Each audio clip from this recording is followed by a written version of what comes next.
makers of Chase and Sanborn coffee, the superb blend you know is fresh, present the Chase and Sanborn Hour. And your host, Nelson Eddy.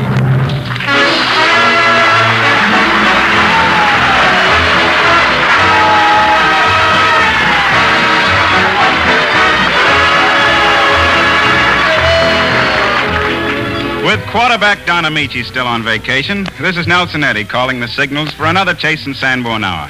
Coming out of the huddle with all plays ready are Dorothy Lamour, Robert Armbruster and the Chase and Sanborn Orchestra, and, of course, Edgar Bergen and cheerleader Charlie McCarthy. Rah, Zistumba. Now, just a minute, Charlie, just a minute. Before you start your cheer, let me welcome two new guests to our active players list. Clark Gable and Vera Vega. Now, we hope that all of you will be rooting for the home team tonight and that you will join the ever-increasing cheering squad for our alma mater, Chase and Sanborn. Okay, Charlie, hip, hip. There we go. Chase and Sanborn, rah. Chase and Sanborn, Zistumba. Are we in it? We. C-O-F-F-E-E-E. Dated. Team.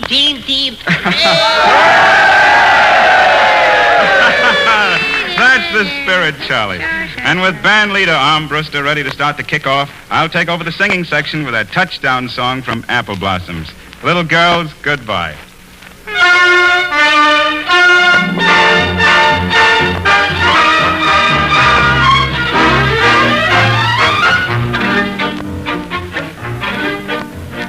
Where is the man who is glad to bow to the plan that he give up all of his life to his wife from his wedding day?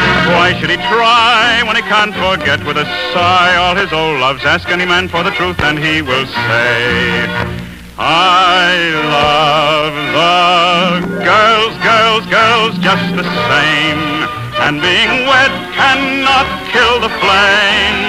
There is the same old charming flirtation with a maid, half afraid. And when she looks at me with a smile, I know it's girls make life worthwhile. Now I must leave you, forget you, but love you, a husband I. So little girls, goodbye. Now I must part from the girls who deep in my heart I have sworn to love all my life, but my wife never would agree. Many a man has declared he knows that he can give his past up. That's very well for the rest, but not for me.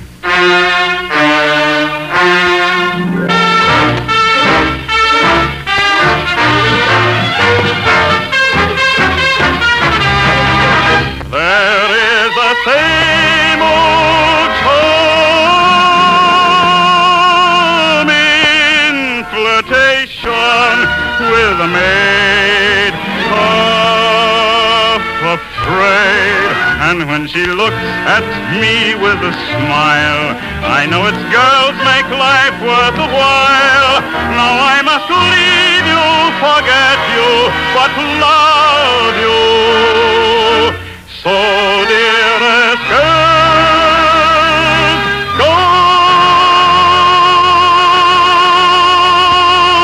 goodbye.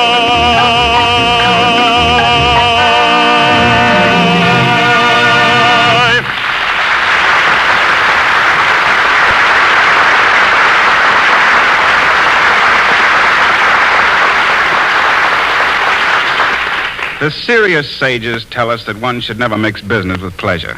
But the robust, romantic Canadian lager ignores this advice completely. Happily, he goes about his serious business, skipping over logs and preventing jams. And in between skips, he manages to sing his song and flirt with the pretty girls who watch him admiringly from the shore. The good nature of these hard-working fellows is excellently expressed by the Canadian logging song.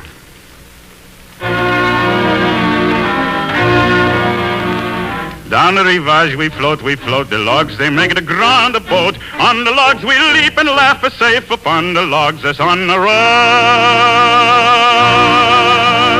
There's a rock, watch out, mon frere, you maybe get a big shipwreck there. The sun is shining on the shore, we see big salmon jump some more. Down the rapids we hear them roar. Now me flag it on the shore.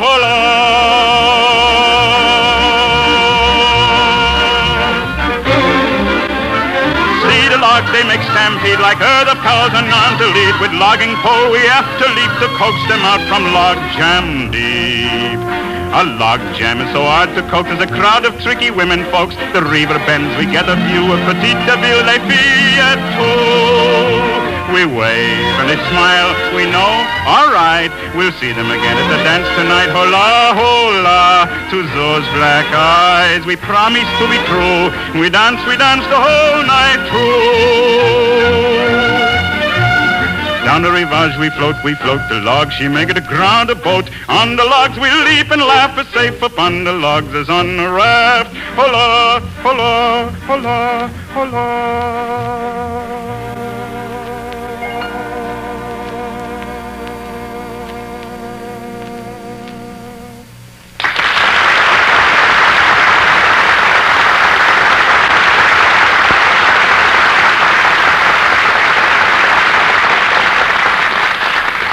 Oh, it's a great song, Mr. Eddie, and it's a great voice, too. I'll never forget it, even while I'm away. Oh, that's right. You're quitting, Edgar, aren't you, Charlie? Yeah. Yeah, but before I quit, I promised Mr. Bergen I'd bring my new partner around to meet him, see? So you did. You mean the great Frederick? Yeah, that's him. Yeah. Would you like to meet him, too, Mr. Eddie? Yes, I would. Oh, he's a swell guy. Really a swell guy. Oh, Fred. Yeah, what is it, little fella? Oh, Mr. Eddie, this is the great Frederick. Well, I'm pleased to meet you, Mr. Great Frederick. I don't blame you, brother. I don't blame you. Yeah. Oh, he's a great guy. Informal kind of, you know. Nice set of pipes you got there, Brother Eddie. Oh, thank you. Say, would you be interested in making personal appearances with us all over the country? Well, no thanks. You see, I've got... Just thought you might like to knock off some important dough, brother. Well, I imagine it's high-class work. Oh, sure. Oh, sure, yeah. We're only going to work at the most exclusive carnivals. That's right. Don't suppose you've had any experience in minstrel shows or street parading, Brother Eddie? No, I haven't. That's bad. It's too bad. Well. You don't play a saxophone or anything like that, do you? No, I don't. No. Guess he hasn't got much to offer, has he? Yeah, it's too bad, yeah. Well, no harm in asking, eh, brother? Oh, no, but, I know you're anxious to meet Edgar Bergen, and besides, I've got to practice my shag routine for the jitterbug contest at the businessmen's luncheon. There's good money in that stuff, brother. Yeah, I figured you'd know. Edgar? Yes, Nelson? Here's your surprise, Charlie's new partner. Oh, yes. Well. So, this is the great Frederick, huh? Yeah, uh-oh. This is the makings of a horrible friendship. Well, how do you do, Mr. Frederick? Glad to see you, brother. Glad to see you. Press the flesh. Yeah. Press the flesh. Ain't he swell, Bergen? Yes, he certainly is. Hope you don't feel like I'm cutting in on you, taking the kid away from you, brother. But I think I can do great things for the little fella. You think you can? You said it, brother. Yeah, brother. He's everybody's brother. That's what's so nice about him. Yeah. So you're the great Bergen, huh? No, I'm just Bergen. But tell me, how did you get the name of the great Frederick? Go ahead, tell him, Fred. Go ahead. Well, my great-great-grandfather was the great Hartford, and my great-grandfather was the great Otto, and my grandfather was the great Manuel. Gee, that's great, isn't it?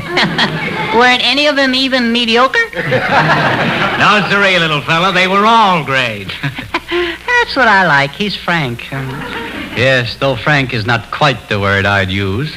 Say, brother, your face looks familiar. Oh, does it? Yeah. Oh, I remember you now. You do? Sure. Remember we were standing in front of the Palace Theater and you put the B on us for bus fare to Scranton? I'm afraid I don't remember that. I'm afraid you mean you don't want to remember that, huh?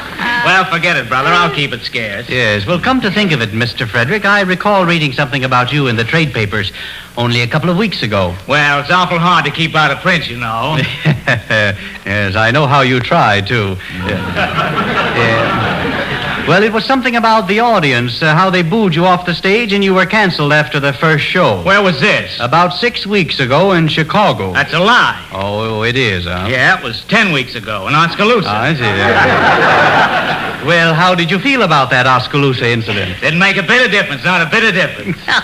He never let success go to his head. Listen, brother, listen. I've been idolized in Idaho and lionized in Little Falls. And ostracized in Oskaloosa. Yes. Oh, that little fella's got a great sense of humor.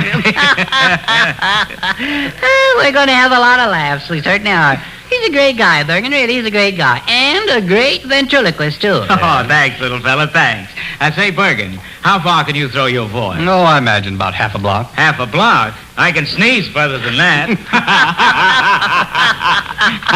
Boy, you kill you, don't you, Fred? Say, tell Bergen about the time you threw your voice out in the alley and you forgot to let go of it. Oh, that was nothing at all. I'll show him how I work without moving my lips. Yeah, and pay attention to this, Bergen. You could use it. You may not know this, brother, but I'm the only living ventriloquist who can say Peter Piper picked a peck of pipple peppers without moving my lips. Well, that's quite a stunt. Yeah, Bergen, step back for this one. Are you ready, Fred? I'm ready. Let him have it. Clear.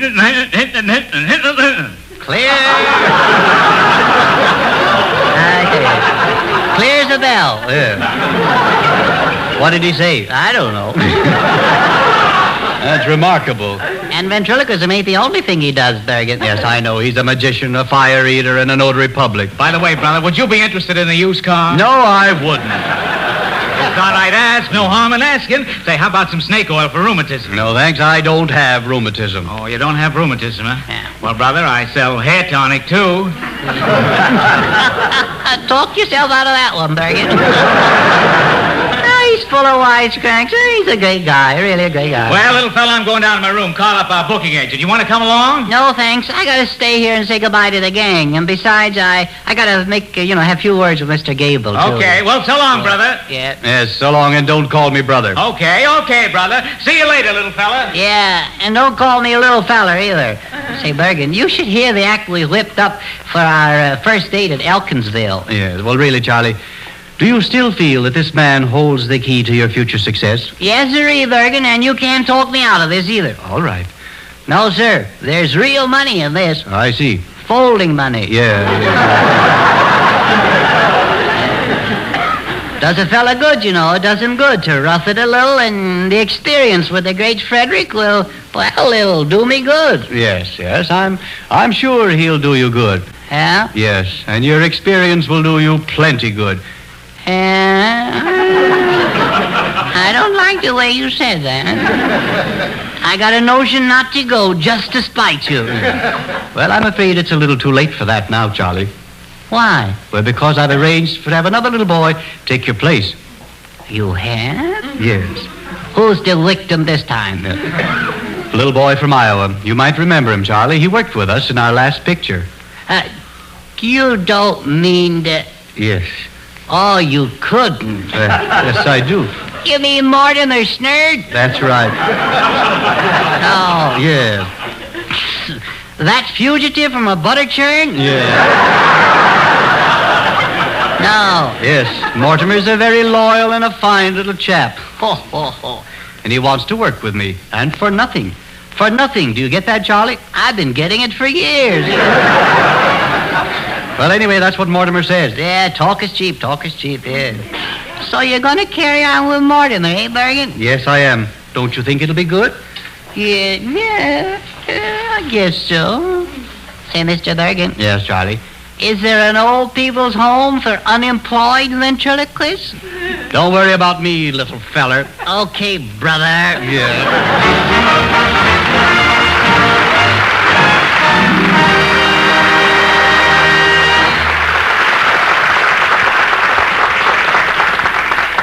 The popular acceptance of Feeling Blue has long been an open sesame to modern songwriters. Among the hits written on this subject, we've had Melancholy Baby, Melancholy Mood, and the most recent addition is Melancholy Lullaby. Dorothy Lamour sings this newest one, which we consider a perfect way to enjoy the blues.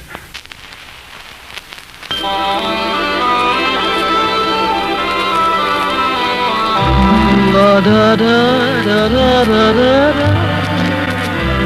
La da da da da da da da. Melancholy lullaby.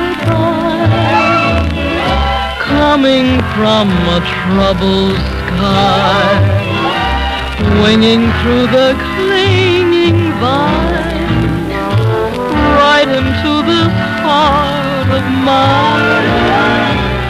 Melancholy lullaby. Listen to the night wind sigh.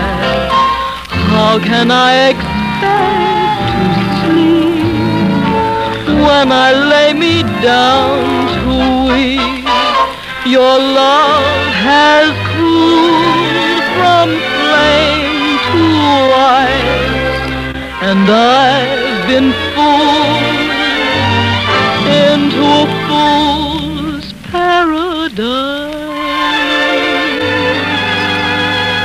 Hear the music of the rain beating on my window pane. Wish that I could say goodbye to my melancholy lullaby. Your love has turned to ice from flame.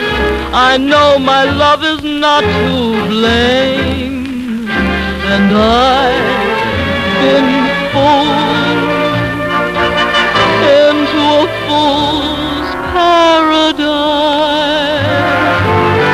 Oh, hear the rain on my window pane.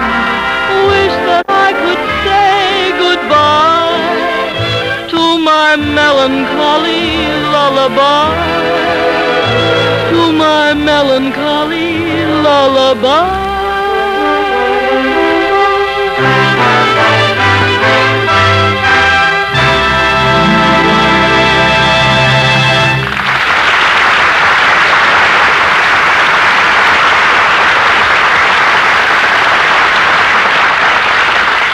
Every Monday morning, all over the country, a change is being made. And here's what it is. It's the change to Chase & Sanborn dated coffee in the new silver package, and it's making Mondays brighter everywhere. People try it, they like it, they tell their friends about it. They keep coming back for more because it's finer coffee and it's freshly roasted. We've seen to that by building new modern roasting ovens all over the country from coast to coast. And from one of the ovens nearest your grocer, our Fresh Food Special Delivery Service rushes him freshly roasted coffee at the height of its fine, rich flavor. Here in the East, grocers get a new supply of this superb blend every few days, and no package stays on the grocer's shelf more than 10 days. You can tell it's freshly roasted by the date plainly marked on the front of every silver package. The date is your assurance of first quality coffee, freshly roasted. From the moment this superb, delicious blend is roasted, it's handled rapidly, like the fresh food it is. It's packed at once in the dated silver packages and rushed out to grocers. On each trip, we leave just enough dated coffee to last until the next delivery. This delivery system and the date on every pound makes costly containers needless. Well, that means a substantial economy, and we pass the saving right along to you. Yes, the silver package saves you money. The date is your assurance of freshness, and the name Chase & Sanborn guarantees a superb blend. Try it. Buy Chase & Sanborn dated coffee in the new silver package tomorrow.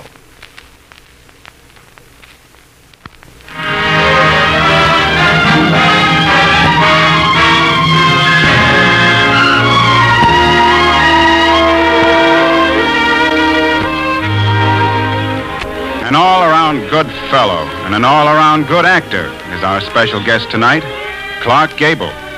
For Clark is as popular as he is talented. Mr. Gable, whose home lot is Metro-Goldwyn-Mayer, will shortly be seen in the David O. Selznick epic production, Gone with the Wind. But this evening, Clark appears with Paula Winslow in an original comedy drama written by Robert Riley Crutcher. We present Clark Gable in Magnolias Have Thorns.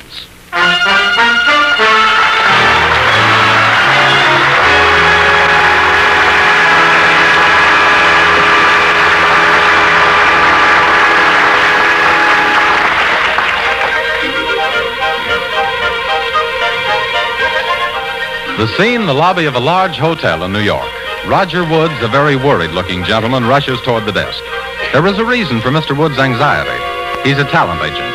a man whose business it is to sign up and manage entertainers.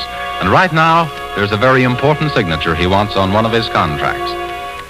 Ron, telegram 305. Hey, Willie. Oh, hello, Mr. Woods. Anything registered here from New Orleans? Why, yes. A beautiful girl who That's the one. What's her room number? Well, let me see. Linda Ann Jackson, Suite 12. Hey, wait a minute. You can't go up there. If I don't, I'm out of a job. Yeah, but look, Mr. Woods. Listen, Willie, my agency wants this kid under contract. They can book her into the World's Fair, a personal appearance tour, maybe even sell her to the movies. Yeah, who is she? The new swimming champ. Just broke the record. Fastest in the world. I didn't know Southern girls were such fast swimmers. Now, look. Here's $10. My last. If any other agents come buzzing around here, tell them they're in the wrong hive. But, Mr. Woods, And look. don't spend it until I get back. I want to borrow it.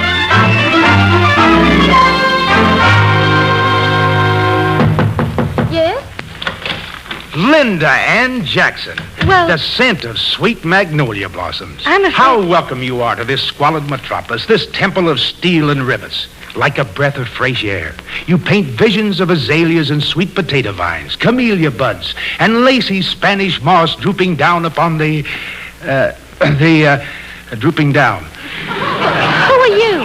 Roger Woods, from the greatest talent agency in the world. Miss Jackson, I am here to protect your interests. You- Protect you from our competitors. Protect you from being cheated. Yes, cheated by unscrupulous carpetbaggers. Great day in the morning. Young lady, you may not know it, but you've made quite a name for yourself. The champion. Think of it, the fastest swimmer. Diver.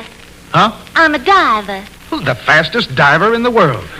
My agency can sell a name like that. We can get you, now don't faint, child, $200 a week. 200? Well, I just talked with another agency. They said they'd get me 300 Oh, they did? Well, naturally, they're crooks. for offering me more money. Don't you see? That would mean a bigger commission for them. They're only thinking of themselves. Now, here's the contract. And a pen. No fuss, no worry. All you have to do is sign. Well, I'm sorry, Mr. Woods, but I'm afraid I can't sign. That's perfectly all right. Just make an X here at the bottom. Well, I declare, you Yankees talk so fast, I don't know whether I'm coming or going. I reckon I'll better get myself a ticket and take the very next train back to New Orleans. Why, you don't realize the big plans we have for you. Maybe even Hollywood. You'd like Hollywood. Fabulous country. Fabulous. Everybody's famous and everybody's rich. You never saw so many dark glasses and so few tin cups. And wait till you see those dressing rooms. Bungalows on wheels. Now, what would I want to ride around in a bungalow for? Fun. Scoot up and down Vine Street, leering out the window. Here, sign right here. Now, I'm not going to sign anything. You people up here in New York will take advantage of poor little me. I'm going right down and take the next train home. Hey, you can't do that. I'd lose my... No, forgive me. I didn't mean that. I'm not thinking of myself, not at a time like this. I was just thinking how fortunate I am to meet a sweet, simple, unaffected child like you. A woman who needs to be looked after, not just watched. Until now, I've had such unhappy experiences with women, gold diggers. Oh, you poor man. Linda, Yes? perhaps I haven't the right to say it, and you may not forgive me. But if you leave New York like this, I shall feel a strange emptiness. In your stomach? I was speaking of my heart. My heart. You think I want to trick you into signing. Now, you're wrong, and I'll prove it. I'll tear up the contract. There. Now, that wasn't the contract you showed me. Oh, wasn't it? Oh, well, no matter. It's the idea, the symbol that counts. Won't you let me have this last evening with you? It means so much to me. We'll go somewhere and dance. Would you like that? The cloud room. Well, Isn't that high place? very. Especially on Saturday night. I was thinking of a little drugstore I know with the most marvelous cuisine and floor show. I'd like the cloud room. Oh, no, you wouldn't. The place is always so crowded. Riff-raff, smoky and dark, practically a dive. We don't want that on our last evening, do we? Uh-huh. I'd like the cloud room and all sorts of expensive things to eat. Uh-huh. Honey, are you sure you've never been to New York before?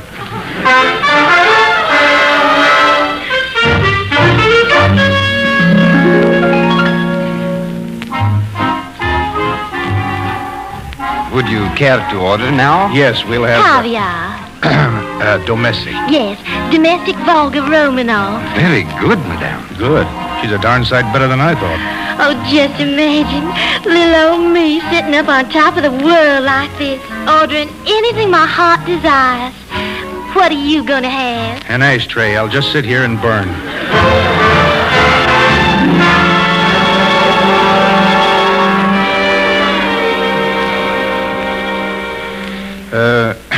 Pity you're leaving tomorrow. Uh-huh. I just thought you might have reconsidered about the contract. Well, I should say not.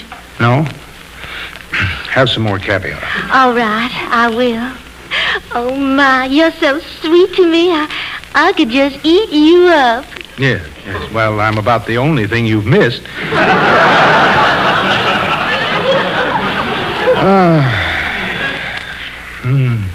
It's a romantic night. Linda. Yes?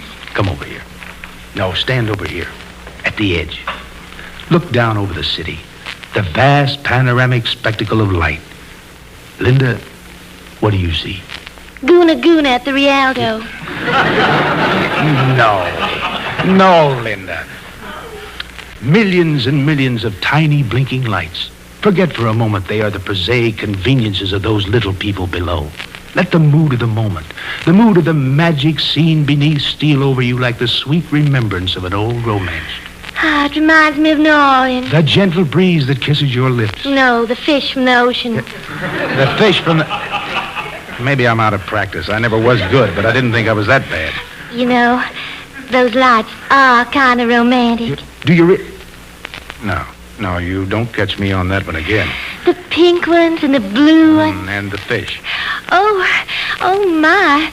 When you look down, doesn't it make you want to jump? No, mostly push. Oh, now, Mr. Woods, I think you're having fun with me. The irony of it. You see before me, you a failure. Even my ego hisses me as it deflates. Maybe we better dance. Oh, I'd just love to. What kind? The way I feel, something reckless, a dashing minuet.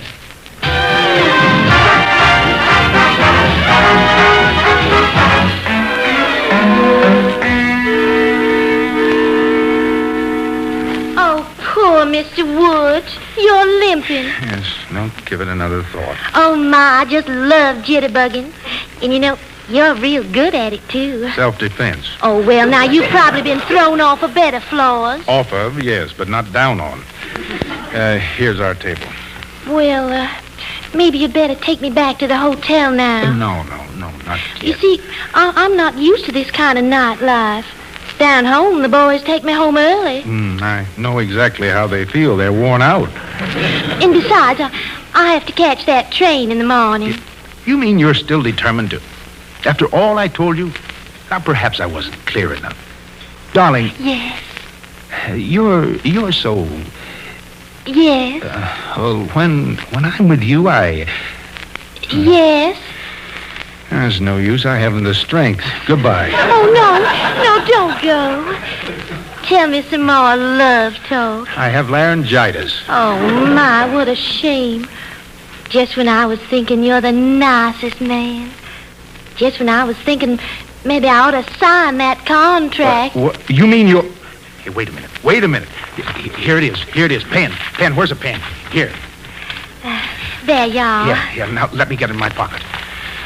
Whew. You don't know how I worked for that. Now you better go home and get some sleep. First thing in the morning, I'll have photographers over to get shots of you swimming. Swimming?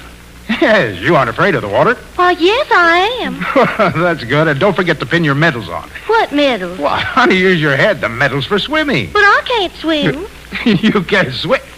You can't swim. I know. Whoever told you that I could swim? Well, you did. You said, can't you even float? Well, I'm pretty good at the hop, skip, and jump. Well, I'm going to be pretty good at it myself if you're on the level. Mr. Woods, I'm afraid you've signed yourself a landlubber. Yeah. See, I'd have sworn you had... Hey, just a moment. What became of Dixie? What became of the Deep South? Well, it's perfectly simple. Just look at the signature on the contract. Dorothy Scott, you're... An agent, just like yourself. I put Linda Jackson under contract before you arrived. I was waiting in her room while she deposited some money. Yes, I know. I ran into her in the lobby. But while you were dressing, I had another contract drawn up, this one, in which you signed her over to me. Why, here, give me that. Sorry, but what could I do? I was in danger of losing my job. Oh, and now I'll lose mine. Well, it's not so bad for a woman. You see, I need mine. I'm going to be married. Oh, you are? Well, I wasn't when I came up here. But I declare, honey, if I can talk myself into it, I can certainly talk you.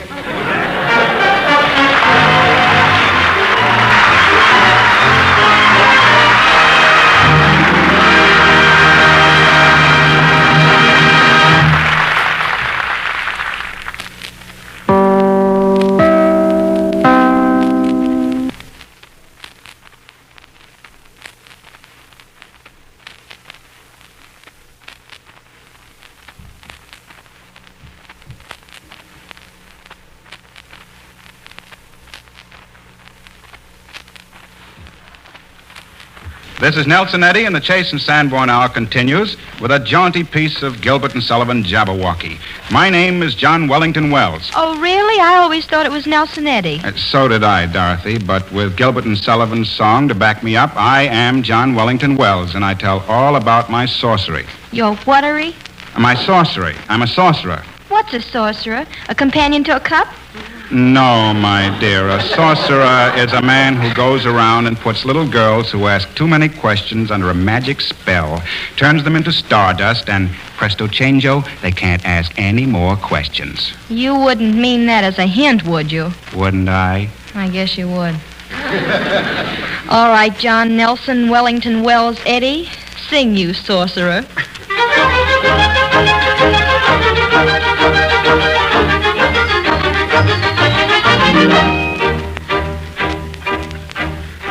My name is John Wellington Wells. I'm a dealer in magic and spells, in blessings and curses, and ever fill purses in prophecies, witches and elves. If you want a proud foe to make tracks, if you'd melt a rich uncle in wax, you've but to look in on the resident gin, number 70, Simmery-X. We've a first-rate assortment of magic, and for raising a posthumous shade, with effects that are comic or tragic, there's no cheaper house in the trade. Love filled to with quantities of it, and for knowledge if anyone burns, we're keeping a very small profit, a prophet who brings us unbounded returns. For he can prophesy with a wink of his eye, peep with security into futurity, sum up your history, clear up a mystery, humor proclivity, for a nativity, for a nativity. He has answers oracular, bogey spectacular, tetrapods tragical, mirrors so magical, facts astronomical, solemn and comical, and if you want it, he makes a reduction on taking a quantity. Oh, if anyone anything lacks, he'll find it already in stacks. If he'll only look in on the resident gin, number 70,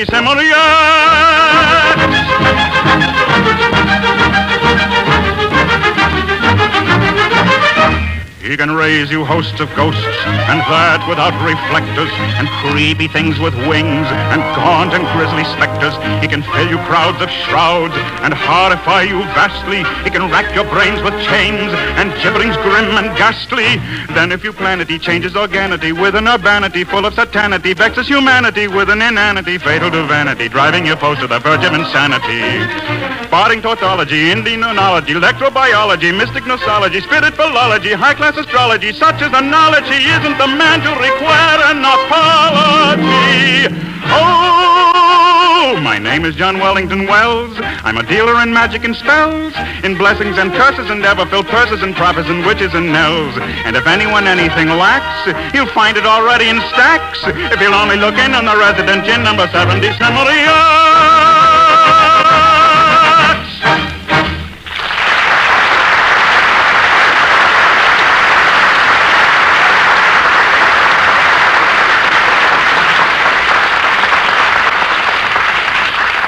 Ordinarily, we wouldn't welcome an attack of brainstorm, but this evening we're more than happy to. A particularly severe storm in the person of that noted lecturer and clubwoman, the astute and astigmatic Vera Veg.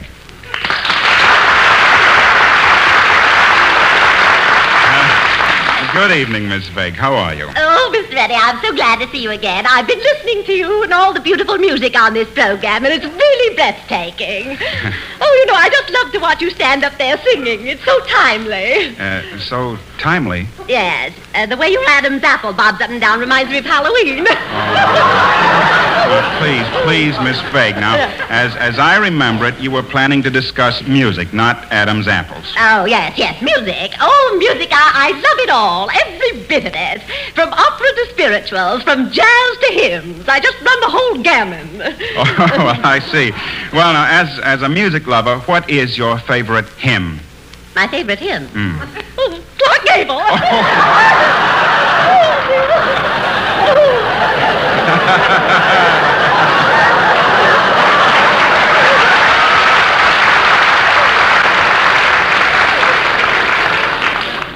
The man. Where am I? You're right here, Miss Veg. Now, Yes. just take it slow and easy. Yes. Music, remember? Oh, yes, music. Thank you. Of all the forms of musical endeavor, I think I prefer opera, don't you, Mr. Eddy? There's something about the opera. I don't know. It's so operatic.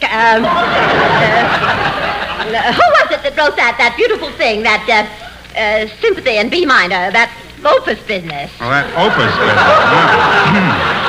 business. Miss Veg, do you know anything at all about music? Well, certainly I do, young man. What would you like to know? Well, for instance, suppose you tell me the motive of my last number. The what? The motive. What was the motive in the last song I sang? The motive? Well, I'm not sure, but it sounded like revenge.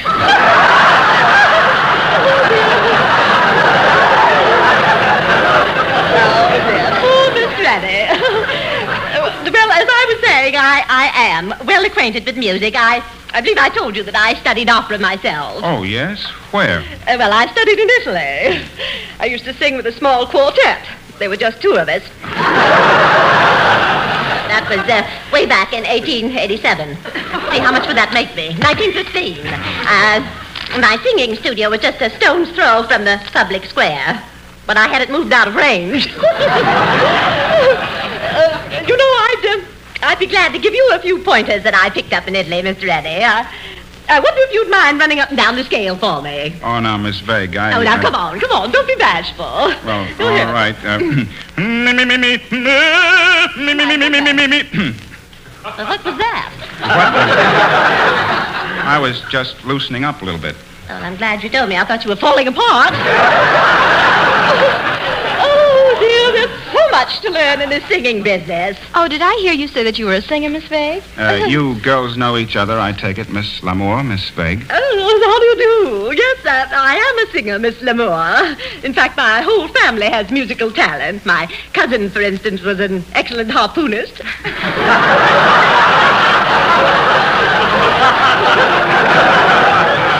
Oh, they're very hard to play, those harpoons. Yes, they are. And I myself sang opera right here in the Hollywood Bowl just 2 years ago. Oh, really? Yeah. What was the aria? I think about 200,000 square feet. I see what you mean. Yes. Well, anyway, I sang that beautiful intermezzo cantato. You know, the one with the lovely lyrics. I remember there was one particular line that went, "'Tis the lifted face that feels the warmth of the sun." Oh, lovely, isn't it? "'Tis the lifted face that feels the warmth of the sun." Oh, of course, it's only natural that the face would be a little tender right after it'd been lifted. Well, Miss Veg, I'd like to hear you sing now if you would. Well, I'd be glad to. In fact, I was practicing back there in my dressing room. I wonder if you heard me. Oh, was that it? I thought you were caught in the door. Bless your heart. Well, let's see, what shall I sing? I'll sing something simple, shall I? Something like Home Sweet Home. Yes, do sing that. Well, now, let's not do anything hasty here. I sing it very slowly. Do you care for the orchestra? Well, not all of them, but I could go for that violinist with the tricky mustache. Here I go now. Let's see. Home Sweet Home. There's no place like home. There's no place like home. There's No. Please, Miss Veg, please. Well, what's the matter? I'm sorry, but that was awful. Well, I have an awful home.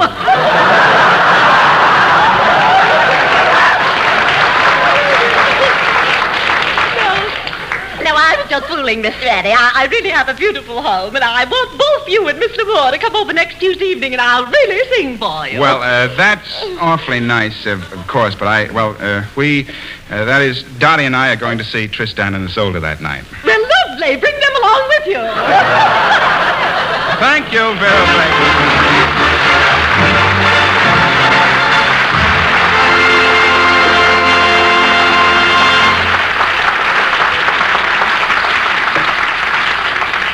No one but a most ambitious songwriter can ever figure out where the next inspiration for the newest love song may come from.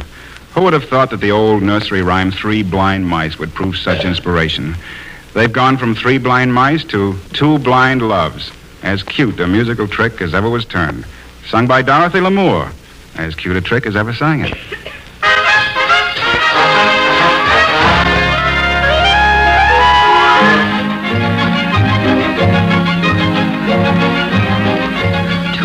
Blind loves, 2 blind loves. Do we know what we're doing? 2 blind loves. Don't know what month it is or the time of day.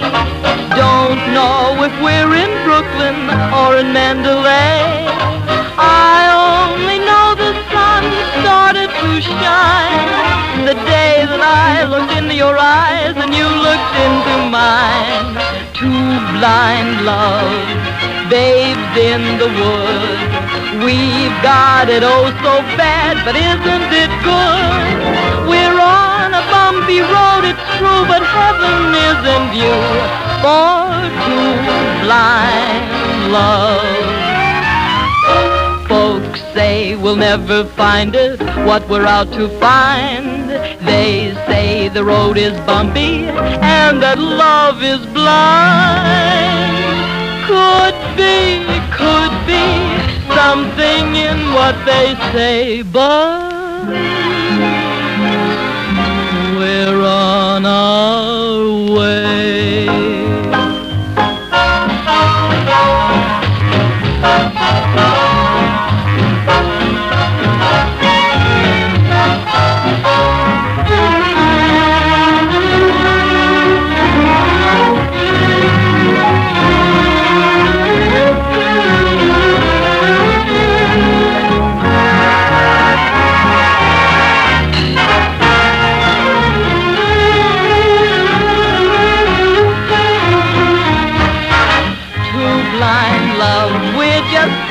In the woods, we've got it oh so bad, but isn't it good? We're on a bumpy road, it's true, but heaven is in view for 2 blind loves.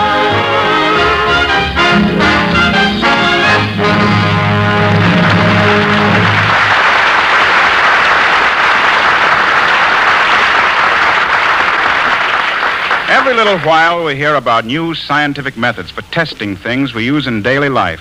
But nobody has improved upon Grandmother's pudding test when it comes to things to eat. That's right, Nelson. Yesterday, today, and tomorrow, the proof of the pudding is in the eating. And that's why so many people are changing to Chase and Sanborn dated coffee in the new silver package. They try it, they like it, they talk about it, and so the good word spreads. Everybody's talking about this finer coffee, freshly roasted. You get it fresh because we've built roasting plants all over the United States. Our fresh food special delivery system supplies your grocer with this superb blend from one of the roasting ovens nearest to his store. The coffee reaches him at the height of its fine flavor, freshly roasted. And as added assurance that you get this wonderful coffee really fresh, every package is dated. No pound remains in your grocer's store more than 10 days. In fact, every few days, our fast trucks deliver just enough dated coffee to last until the next trip. This system operates like clockwork. As soon as this fine coffee is roasted to the peak of its flavor, it's quickly packed in dated silver packages. And then it's handled rapidly, as fine fresh food should be. The speed of our delivery system, plus the date on the package, makes costly containers unnecessary. So we use the economical new silver package instead, and the saving is passed right along to you. And you get superb, freshly roasted coffee at a very reasonable price. Try it. Be sure to buy a pound from your grocer tomorrow.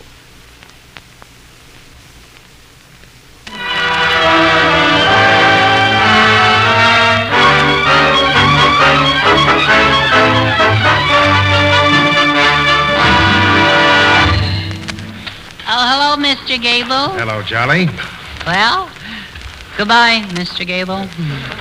Well, that's a pretty fast entrance and exit, Charlie. Where are you bound for? Well, you see, I'm going out on the road, and I'm going into business for myself, sort of. I'm going to quit Hollywood for a while.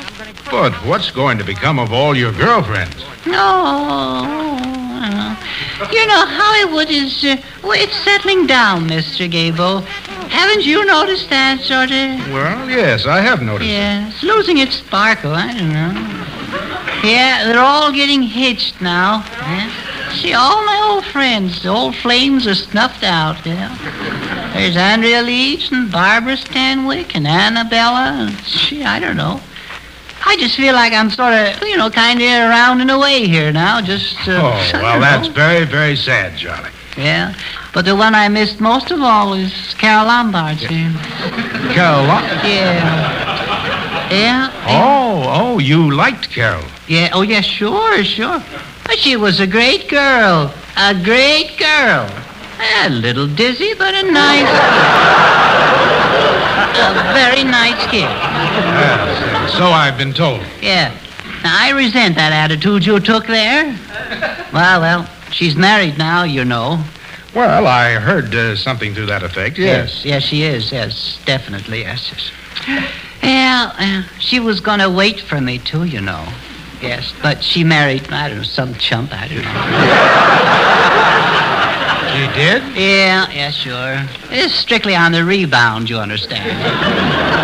I think she married him just to spite me, too. Girls will do that, you know. Charlie. Huh? Listen, no, leave me alone, Bergen. Charlie. Well, don't nudge me. Don't. Well, Charlie, just how long have you known Carol Lombard? Oh, I met her about 3 years ago, come this, May. It was in India, I think, yes. Yes, I was riding home, wounded from pig sticking. Wounded from a pig sticking? Yes, of course, I got stuck by mistake, you understand. A javelin caught me just south of Bombay. Oh, how awful. Yeah. Beastly place, Bombay. Yes, it is, yes. Well, it was there that Carol and me vowed that no one would ever come between us. But she broke her promise, eh, Charlie? Yeah, yes, she did. Yeah. How fickle. Yeah. I can't understand it. Well, I guess you don't know her as well as I do. No, and I guess you don't know who she's married to, do you? No, I don't, but what's the difference? She's married, so she's married. What's the difference? Charlie, I don't... Charlie, now please, Bergen, I've asked you. Now, listen. Now, cut it out. Will you please listen? Now, stop nudging me. All right. No, nudge me. Say, Charlie. Yeah? I've heard that the man she married doesn't amount to much. You're right there, Mr. Gable. You're right. Yeah, Charlie. Now, don't interrupt me now. Listen, no, come. Yes, sir. Say, Charlie, where did Miss Lombard find this character? Oh, I don't know. She turned up a loose rock, and there he was. I don't know. Well, that's very interesting. Yes. So just a hobo, huh? Yeah, you might say that, yeah. And I think you'd be flattering him, too. Tell me, have you heard about him? Well, at this point, I'd hesitate to admit anything. I don't blame you for denying it, yeah. Yeah, they tell me the guy's a farmer. That's where he makes most of his money. Oh, really? Yeah. I heard he was an actor. Yeah, well, there's room for argument there.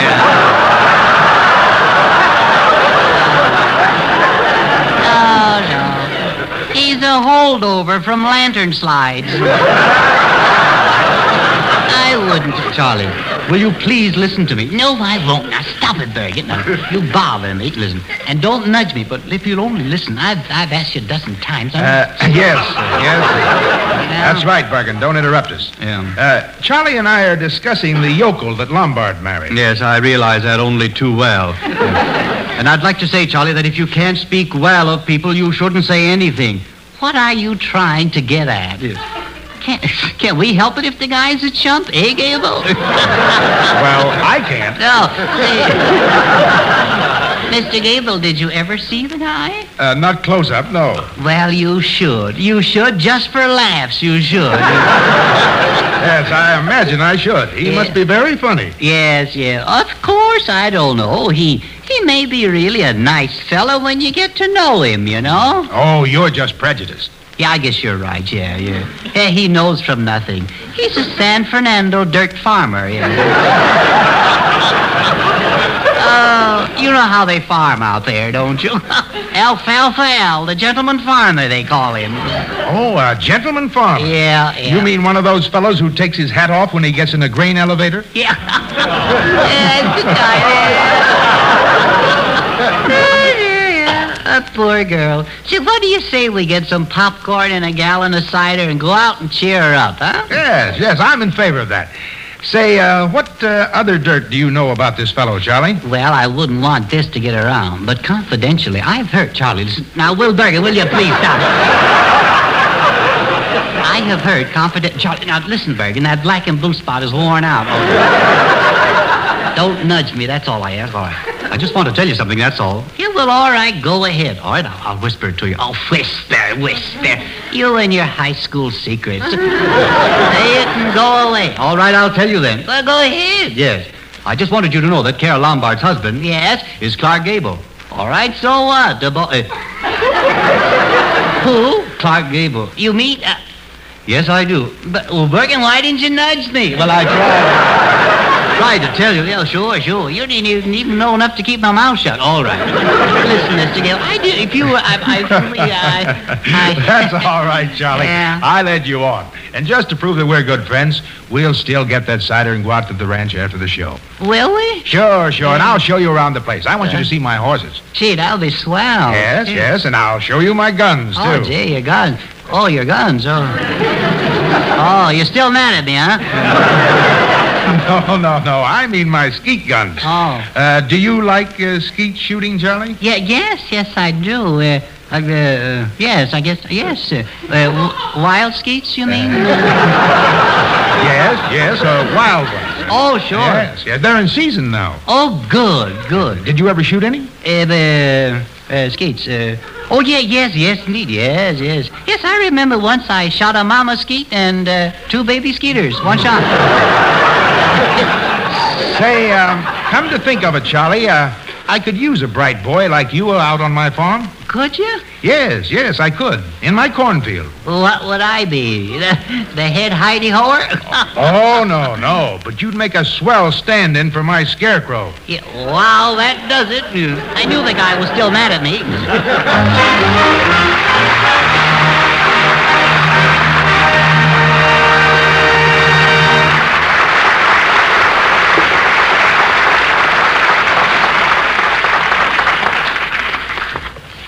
The 18th century opera Xerxes introduced a very impressive aria entitled Ombra Mai Fu. But to the world at large, it's become familiarly known as Handel's Largo. Under either name, its music is equally beautiful.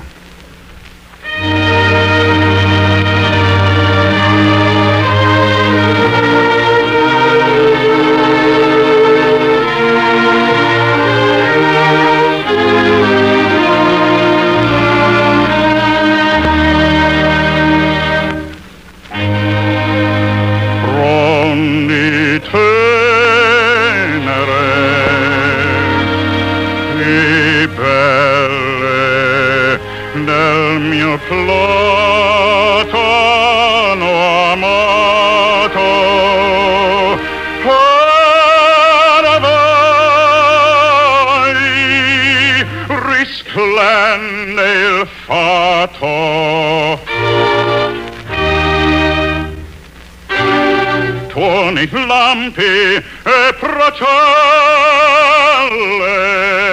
non vol traggino mai la cara pace ne giunga profanarvi vostra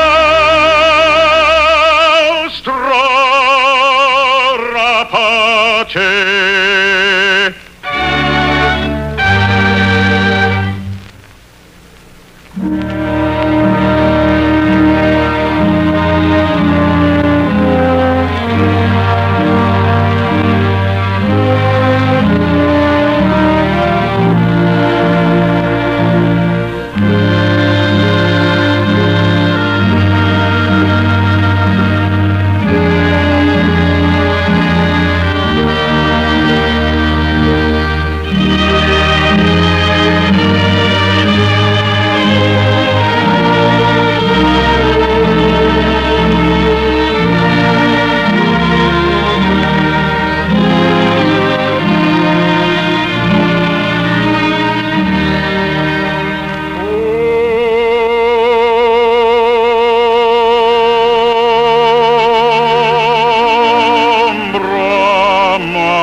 The referee blows his whistle, marking the end of another 60 minutes of play, until our teams once again take the field next week for good old you of CNS. In the meanwhile, we will probably all be looking at form sheets and trying to select candidates for the All-American teams. It's quite possible that we may disagree on our individual selections, but after it's over, we'll all be in agreement on one All-American selection. And that is a steaming cup of Chase and Sanborn coffee for brisk autumn days and nights.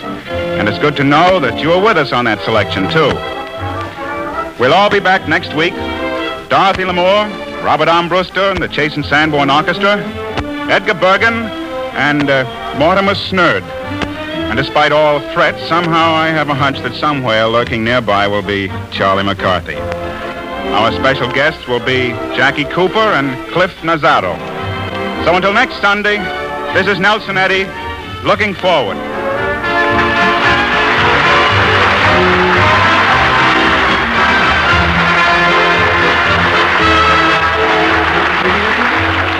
Next week, another big Chase and Sanborn hour. Jackie Cooper, Nelson Eddy, Edgar Bergen, Mortimer Snerd, Charlie McCarthy, Dorothy Lamour, Cliff Nazzaro, and Robert Armbruster in the Chase and Sanborn Orchestra. Heard on this program were Two Blind Loves from the Marx Brothers at the Circus and The Big Show by Jerome Kern. This is Jim Bannon speaking for the makers of Chase and Sanborn Coffee. This is the National Broadcasting Company.